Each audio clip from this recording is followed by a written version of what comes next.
नमस्ते दोस्तों, शिवी शुक्ला का प्यार भरा नमस्कार। और आज हम सुनाने जा रहे हैं आप लोगों को बहुत ही सुंदर कहानी। तो अपना कीमती समय निकाल कर मेरी कहानी ज़रूर सुनिएगा। अगर पसंद आए तो लाइक, कमेंट और सब्सक्राइब जरूर करिएगा और कमेंट बॉक्स में कमेंट करके ज़रूर बताइएगा कि हमारी कहानी कैसे लगी। और अपना प्यार, दुलार और आशीर्वाद मुझे यूँ ही देते रहिएगा। और तो आप लोग सुनिए मेरी कहानी और आनंद लीजिए, पूरी कहानी जरूर सुनिएगा। एक राजा होते हैं और एक रानी होती है। तो उनके यहाँ जो है बच्चे नहीं होते हैं, राजा रानी के बच्चे नहीं है कोई। राजा की सब चीज़ तो भरा पड़ा है, लेकिन संतान के बिना सब सूना है, सब अधूरा है। उसके बाद में क्या होता है कि रानी बहुत दुखी रहती हैं। रानी दुखी रहती हैं कि मेरे कोई संतान नहीं है, और सपने देखती हैं तरह तरह का कि अगर मेरे कोई संतान होती तो मैं भी शादी करती, ब्याह करती, मुंडन छेदन होता, बच्चा छोटा होता। तो ऐसे सपने सजोती हैं और बहुत दुखी रहती हैं मन ही मन, ना हंसती हैं ना बोलती हैं। दूसरे बच्चों को देख के बहुत खुश होती हैं और सपना देखने लगती है काश भगवान मेरी झोली में भी एक बच्चा देते। इसके बाद में क्या होता है कि एक दिन ऐसे सोचते सोचते रोने लगती हैं, अकेले रोने लगती हैं।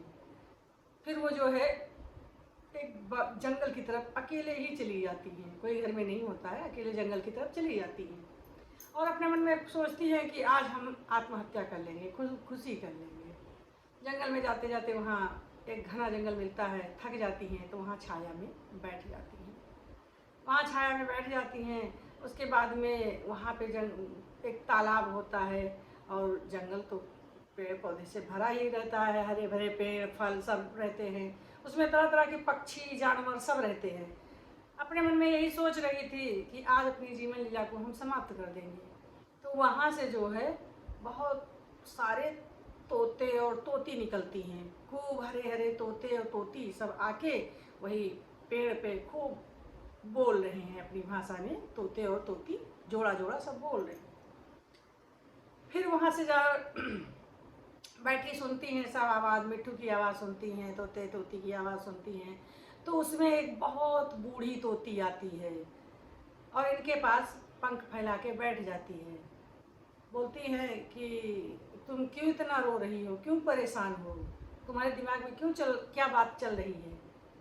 रानी कहती हैं कि तुम अपना फल खाओ, दाना चुनो, अपने काम से मतलब रखो, हमसे क्या मतलब है, तुम मेरा दुख बांट लोगी क्या। तोती कहती है हाँ, अगर बांटने वाला होगा तो ज़रूर बांट लेंगे। कहे तुम जात की पक्षी, हम इंसान, क्या मेरे दुख बांटोगी। कहती पक्षी हैं तो क्या हुआ, हम भी, हमारे अंदर भी दिल है और हम भी प्रकृति में रह रहे हैं, हम भी भगवान के सहारे हैं, तो हो सकता तुम्हारा भी, हम भी कोई मदद कर दें। तो रानी बताती हैं कि हमारे कोई संतान नहीं है और मैं इसी से बहुत ज़्यादा दुखी हूँ और बहुत परेशान हूँ। मैं सोचती हूँ कि अपनी जीवन लीला ही समाप्त कर दूँ।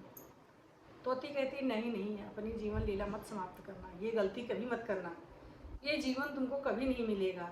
कहती हमारे राजगाद तो सब भरा पड़ा है पर मुझे संतान नहीं है, इससे हम दोनों लोग दुखी रहते हैं, राजा भी हमारे दुखी रहते हैं, हम भी दुखी रहते हैं। तोती कहती है कि जो काम हम बता रहे हैं उसको करोगे। कहती हाँ हाँ बताइए, क्यों नहीं करेंगे। तोती कहती अपने घर वापस जाओ और वहाँ पर जाओ, 7 सुहागिन 14 सुहागिन जैसे तुम्हारी जता सकती है, रानी हो तुम, तुम्हारी किसी चीज़ की कमी नहीं है, तो जाओ तुम वहाँ छठ माता की पूजा कराओ। छठ माता तुमको संतान देंगी, तुम्हारी गोदी भरेंगी, लड़की देंगी लड़का देंगी, क्या देंगी, पर तुम्हारी गोद हरी भरी करेंगी। रानी कहती मेरे पास किसी चीज़ की कमी नहीं है, मैं तो पूरे नगर को छठ माता की प्रसाद खिला सकती हूँ और पूजा करा सकती हूँ। रानी वहाँ से चली आती हैं, अपने घर आती हैं, छठ माता का ध्यान करती हैं, संकल्प करती हैं और उस बूढ़ी तोता को बहुत बहुत धन्यवाद देती हैं कि इसने हमें रास्ता बताया, इसने मेरा जीवन बचाया, ये पक्षी होकर मेरा जीवन बचाई, ये बूढ़ी तोती जो है कुछ न कुछ तो है। घर में आती है, राजा से कहती हैं कि मुझे छठ माता की पूजा करनी है। राजा कहते हैं ये क्या होता है छठ माता की पूजा। कहती है कि तो साफ बात बताती है राजा से कि ऐसी ऐसी बात थी, आज मैं अपनी जीवन लीला ही समाप्त करने गई थी तो मुझे एक बूढ़ी तोती मिली है, उसने हमें ये चीज़ बताया है। राजा कहते हैं अरे बूढ़ी तोती वो क्या बताएगी? कहते हैं नहीं, सब में भगवान है, भगवान किसी रूप में आके हमको बताएंगे। बोले ठीक है। सारे नगर में भाई निमंत्रण दे देते हैं, सबके घर घर कहवा देते हैं, जितनी भी सुहागिन औरतें हैं सब हमारे घर आएंगी और सबको छठ माता का प्रसाद खाना है। मिठाई बनती है, राजा महाराजा थे, किस चीज़ की कमी थी। सब सुहागिन औरतें आती हैं, पूजा होती है, सब प्रसाद खाती हैं और कीर्तन भजन होता है और सब अपने घरे चली जाती हैं खुशी खुशी। और रानी संकल्प करती है कि अब माता रानी जब मेरी गोद हरी होगी तो हम फिर तुम्हारी पूजा कराएंगे। थोड़े दिन बीतता है, रानी को पता चलता है कि हम गर्भवती हो गए हैं। दिन चलता है, रानी बहुत खुश रहती है, राजा भी खूब ध्यान दे रहे हैं रानी का। थोड़े दिन बीतता है, उसके बाद में क्या होता है कि रानी को एक तोती पैदा हुई, मतलब जैसे तोता तोती तोती वही पैदा हुई, हरी हरी तोती पैदा हुई रानी के। रानी की डिलीवरी कराने के लिए एक दो लेडीजें गई थी, नाम रख लीजिए या जो समझ लीजिए, जो बकुआ तेल करती हैं। दो औरतें गई थी रानी के साथ। जब रानी की डिलीवरी हो गई, बच्चा पैदा हो गया, तो रानी ने पूछा उन औरतों से कि हमारे कौन सा बच्चा पैदा हुआ, बेटा हुआ कि बेटी हुई। वो दोनों औरतें चुप हो जाती हैं, एक दूसरे को देखती हैं कि रानी से क्या बताया जाए। कहती बताओ बताओ, संकोच ना करो, जल्दी बताओ हमारे कौन सी चीज़ पैदा हुई है, बेटी या बेटा। वो औरतें कपड़ा में लपेट के दिखाती हैं, कहती रानी ना बेटी हुई ना बेटा आपके हुआ है, आपके तो तोती पैदा हुई है। रानी कहती हैं कि वो बूढ़ी तोती ने ही तो हमें आशीर्वाद दिया था और ये क्या है कि हमारे तो तोती पैदा हुई। रानी कहती हैं तुम दोनों कभी किसी के पास मुंह मत खोलना, हम तुमको मुंह मांगा रकम देंगे, जो मांगोगी वो देंगे, पर ये बात राजा को मत बताना, किसी से कहीं भी चर्चा न करना कि हमारे तोती पैदा हुई है। औरतें कहती हैं ठीक है, चोरी छुपा उनको खूब धन दौलत सब चीज़ दे देती हैं। राजा निकलते हैं बाहर, जब औरतें निकलती तो राजा पूछते हैं कि कौन सा बच्चा हुआ रानी को। कहती बेटी हुई है, बहुत सुंदर बेटी हुई है। तो राजा कहते हैं कि लाई भाई मुझे भी तो बेटी दिखाओ, इतने दिन से बेसब्री से हम इंतजार कर रहे हैं, तो अपनी बेटी हम भी तो देखें। रानी ने कहा अभी आप बेटी नहीं दे सकते। उन औरतों ने भी बताया कि अभी आप बेटी नहीं दे सकते हैं, जब निकासन होगा तब आप देख सकते हैं। जब निकासन हुआ तो राजा ने कहा कि अब मेरी बेटी मुझे दिखाओ।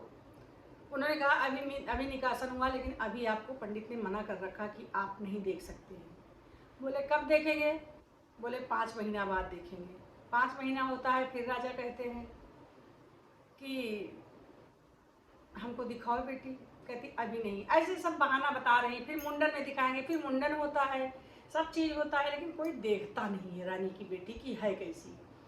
उसके बाद में कहती है कि नहीं अब स्कूल जाएगी तब देखना। जब रानी से राजा कहते हैं कि हमको हमारी बेटी दिखाओ, तो रानी कहती है अब जब स्कूल जाएगी बेटी आपकी तब देखना, अभी मत देखिए। राजा कहते हैं ठीक है, जहाँ इतने दिन सही है तो हमारी ही बेटी, हम स्कूल जाएगी तब देखेंगे।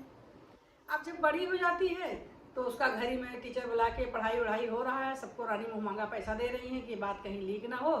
फिर राजा कहते हैं अब तो मेरी बेटी पढ़ने भी लगी है, तो अब तो हमें दिखाओ। कहते अब नहीं, अभी नहीं दिखाएंगे। राजा कहते कोई बात नहीं, लड़की बड़ी हो जाती है, घर में है।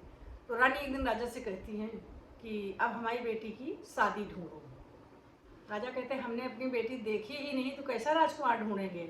कहते राजकुमार सुंदर ढूंढो, क्योंकि मेरी बेटी बहुत सुंदर है और अगर आप देख लोगे तो नजर लग जाएगी, बेटी मेरी बीमार हो जाएगी। तो कहते दिखाओ तो कहे दिखाएंगे, हम आपको शादी में दिखाएंगे। राजा कहते ठीक। रानी बेवकूफ़ बनाती जाती, राजा हाँ हाँ करते जाते हैं। भाई राजा अपना बता देते हैं सबसे कि भाई मेरी बेटी के लिए, राजकुमारी के लिए वर ढूंढा जाए। दूसरे नगर में राजकुमार के यहाँ जाते हैं, वहाँ लड़का ढूंढा जाता है, लड़का बहुत सुंदर ढूंढ लिए जाते हैं, शादी तय हो जाती है। बारात आती है तो रानी जैसे वो दूल्हा आता है उसको अंदर ले जाके बताती है कि भैया बड़ी समस्या है, ऐसी ऐसी बात है, हम तुमको बहुत दान दहेज देंगे, लेकिन ये बात किसी को लीक नहीं होनी चाहिए कि हमारे तोती है, इसी तोती से तुम्हारी शादी होगी और यही तुम्हारे किस्मत में थी, इसी से तुम्हारी शादी होगी। राजकुमार कहता है मुझे पैसे की कमी नहीं है, धन दौलत की कमी नहीं है, रही बात इसकी कि जो मेरी किस्मत में है तो मेरी शादी इसी से होगी, तो ठीक है ये बात हम किसी से नहीं बताएंगे। बस वही बात है, राजा का जो बेटा होता है, होने वाला दामाद, अपने घर वालों से ठीक से बात ही नहीं करता है, सबको गुस्सा आता है। उसको कपड़े में लपेट के और उसी में चुपकाए बैठी थी। शादी हो गई, विदाई की टाइम आई तो राजा ने कहा कि भाई अब तो मेरी बेटी दिखा दो, देखें कैसी हमारी बेटी, अब तो शादी होके विदा होके अपने घर जा रही ससुराल। रानी कहती अब जब मेरी बेटी घर से आएगी तब तुम देखना, अभी मत देखो। एक तो इतनी सुंदर है और दूसरे इतना रोएगी वो कि आप देख के बीमार हो जाएंगे, परेशान हो जाएंगे, इसलिए आप मत रोइए। वो भी रोएगी, आप भी रोएंगे। राजा कहते चलो ठीक है, उसको बैठा दिया जाता। वहाँ जाती है राजा जिसके साथ शादी हुई थी, वो अपना गोदी में लेके और ऊपर के कमरे में चले जाते हैं। ना वो पर्ची जाती है ना कुछ होता है, वो अपना ऊपर कमरे में रहते हैं। किसी से मिलने नहीं देते, किसी से दिखाते नहीं हैं। सब लोग कहते भाई दिखाओ, तो कहते दिखाएंगे नहीं, बाद में दिखाएंगे, बाद में दिखाएंगे, यही चीज़ होता है। उसको ताला के अंदर तोती को रखते हैं। अब एक दिन क्या होता है कि खाना पानी तोती को अंदर ही ले जाके दे देते हैं, खाती पीती है। और ये सब चट माता का चमत्कार था और कुछ नहीं। तो क्या होता है कि ऐसे चलता है, खाना पानी वहाँ देते हैं, हर चीज़ वहीं पे मिल जाता है। सब लोग कहते हैं भाई बहू को दिखाओ, कहते बहू अभी नहीं देखी जाएगी, जब समय आएगा तो हम खुद दिखा देंगे। राजकुमार कहते हैं कि बहू कोई छिपाने की चीज़ नहीं है, पंडित ने मना किया है कि ये बहुत दिन के बाद अपने माँ बाप की गोद में आई है, बहुत दिन के बाद ये पैदा हुई है, तो कुछ इसके ग्रह चल रहे हैं जिससे पंडित ने मना किया है कि इसको बाहरी लोग नहीं देख सकते, केवल जिससे शादी होगी वही देख सकता है। यहाँ तक कि इसके पापा ने भी अभी नहीं देखा, इसके ऊपर ग्रह बहुत लंबी है। तो जब वो ग्रह कट जाएगी तब सब कोई देखेगा। भाई ससुराल वाले भी इंतजार करते हैं, जैसे उसके पापा ने इंतजार किया, राजा ने इंतजार किया। तो क्या होता है कि भाई खाना पानी देते हैं, सब लोग खुश हैं, नौकर चाकर लगे ही हैं। एक दिन क्या होता है कि कहीं से सबका निमंत्रण आता है, तो सब लोग निमंत्रण पे जाते हैं। ये घर में अकेली रहती है, बाहर से ताला लगा दिया जाता है और ये तोती घर में रहती है। और जब राजकुमार जानते ही हैं कि सब कोई चला जाएगा तो इसको आंगन में छोड़ देते हैं कि अपना घर में आंगन में घूमेगी, टहरेगी। उसकी मम्मी भाभी जो भी घर में आदमी बहन सब कोई दावत खाने चले जाते हैं। इत्तेफाक से बिल्ली छत से कूदती है और उसके सारे पंख नोच के रख देती है। तोती के सारे पंख नोच के रख देते हैं।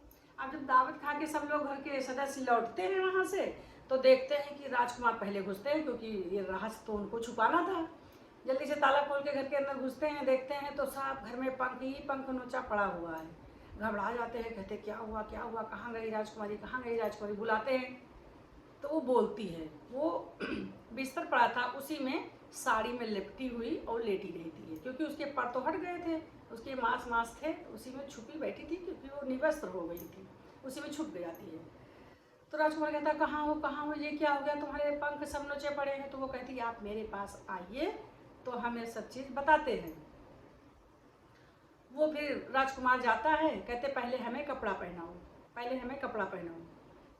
कपड़ा पहनाते हैं और फिर वहाँ पे क्या होता है, जैसे उसको कपड़ा पहनाते हैं वो उसी में लेटी हुई है। वो चट माता के आशीर्वाद से जब वो बाहर निकलती है, राजा उसका चादर हटाता है तो वो एक औरत के रूप में खूब सुंदर स्त्री लेटी रहती है। जैसे राजा उसको उड़ाते हैं चुन्नी साड़ी, तैसे वो खड़ी हो जाती है। राजा कहते हैं अरे ये क्या हुआ। उसने कहा ये चट माता का चमत्कार है, ये चट माता का चमत्कार है। आज जब हम आंगन में थे तो ये बिल्ली आई और मेरे पंखों को नोच नाच के ख़त्म कर दी, मेरी जीवन लीला ही समाप्त हो जाती। तो चट माता आती हैं और प्रकट होती हैं। मैं उनसे हाथ जोड़ती हूँ कि माता आपने किस जन्म की सज़ा का फल हमको दे रही हैं कि मैं एक तोती हूँ, मेरी शादी राजकुमार के साथ है और मैं छुपा के हमेशा रखी जाती हूँ।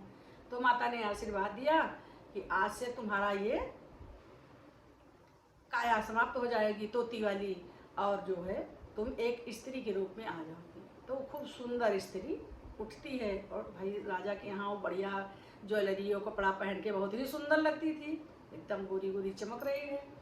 तो वो कहती है कि राजा कहते हैं अपनी माँ को बुलाते हैं, मम्मी मम्मी अब इसका समय जो है, वो जो ग्रह थी इसकी वो टल गई है। बोले कैसे टल गई, कहीं आके देखो। आके देखते कहते आइए अपनी बहू को देखिए। देखती हैं तो खूब सुंदर औरत वो लिबास में बढ़िया महारानी के खड़ी देख के रानी तो बड़ी खुश होती हैं, कहती है अरे इतनी सुंदर बहू हमारी। तभी तो देखिए ये छुपा के रखता था। राजकुमार ने कहा छुपा के नहीं रखते थे, हमको पंडित ने बताया गया था, इसके मायके पक्ष से बताया गया था कि इसके ऊपर बहुत बड़ी ग्रह है, जिस दिन इसकी ग्रह टल जाएगी उस दिन ये सबसे मिलेगी। और राजकुमारी कहती हैं कि अब मेरी ग्रह टल गई, हमने मानता किया था कि जब हमारी ग्रह टल जाएगी हमको लगेगा कि अब हम स्वस्थ हैं, अब हमें किसी प्रकार की कोई दिक्कत नहीं है, तो हम चटपट माता की पूजा कराएंगे। तो अब सबको निमंत्रण दिया जाए और साथ में मेरे मायके को भी निमंत्रण दिया जाए, मेरे माँ बाप को बुलाया जाए, सब जगह निमंत्रण दिया जाता है। भाई ससुराल पक्ष में सबको निमंत्रण दिया जाता है, पूरी सुहागिन मोहल्ले की सारी औरतें आती हैं, मिठाई बनती, कराह चढ़ता है, खूब बड़ा भारी वो होता है। और छठ माता की पूजा होती, सब सुहागिन बैठी हैं, सब गीत हो रहा, भजन हो रहा, मंगल हो रहा, सब खिलाई पिलाई हो रही है और खूब भाई नाच गाना हो रहा है। उनके मायके में भेजा जाता है, वहाँ से भी मम्मी पापा आते हैं, राजा रानी आते हैं और उसकी मम्मी भी पूजा में शामिल होती है। और उसकी माँ कहती है राजा से कि ये देखो तुम्हारी बेटी है, और अभी तक हमने छुपा के रखा था, तो अब समय आ गया है, आप अपनी बेटी को देखिए। और बेटी पापा से मिलके खूब रोती है, गले लगा के। बाप भी रोता है, कहता है अभी तक हमने अपनी बेटी को देखा ही नहीं था, और आज ये चटपट माता की कृपा से आज हम देख रहे हैं हमारी बेटी तो कितनी सुंदर है। और इसीलिए रानी छुपाती थी। उसकी सास कहती है कि हम भी नहीं देखे थे। तो सब लोग, दोनों परिवार देख के बड़े खुश होते हैं और पूजा वूजा खूब अच्छे से होती है। राजा रानी अच्छे से रहने लगते हैं राजकुमार की होशियारी से। उसने अपनी सास की इज्जत बचाई और जो उसकी सास ने कहा था उसी रास्ते पे चले। ये बात उन्होंने छुपा के रखा था कि मेरी शादी किससे हुई है। तो चटपट माता के आशीर्वाद से दोनों तरफ खुशियाँ ही खुशियाँ आ गई। और माता रानी ने जैसे उनको, रानी को उसकी माँ की झोली भरी थी आशीर्वाद के रूप में, इधर भी खुशियाँ दी। दोनों तरफ खुशी ही खुशी थी, दोनों परिवार एक हुए और सबने पूजा किया, सबने माता के जय जयकारे किए, हाथ जोड़े, प्रणाम किए। अब जब भी कोई चीज़ होती तो पहले छठ माता की पूजा होती। राजा रानी दोनों खुश रहने लगे, मम्मी पापा अपने घर चले गए, यहाँ रानी और राजकुमार रहने लगे। जब कोई त्यौहार पड़ता तो बेटी दामाद रानी के घर जाते, अपने मैके जाती बेटी। और छठ माता के आशीर्वाद से उसका जीवन बच गया रानी का, क्योंकि वो आत्महत्या करने गई थी। तो माता जी सबका जीवन बचाती हैं, जिसका जो काम नहीं होता है वो पूर्ण करती हैं, सबकी झोली भरती है। कोई मनोकामना जो करता है तो छठ माता उसकी पूजा करती हैं। तो बोलो चटपट माता की जय। अगर कोई भूल हुई हो तो माता रानी क्षमा करें और सब लोग विश्वास रखें कि हाँ चटपट माता में शक्ति है, ये सबका भला करती हैं। तो बोलो चटपट माता की जय।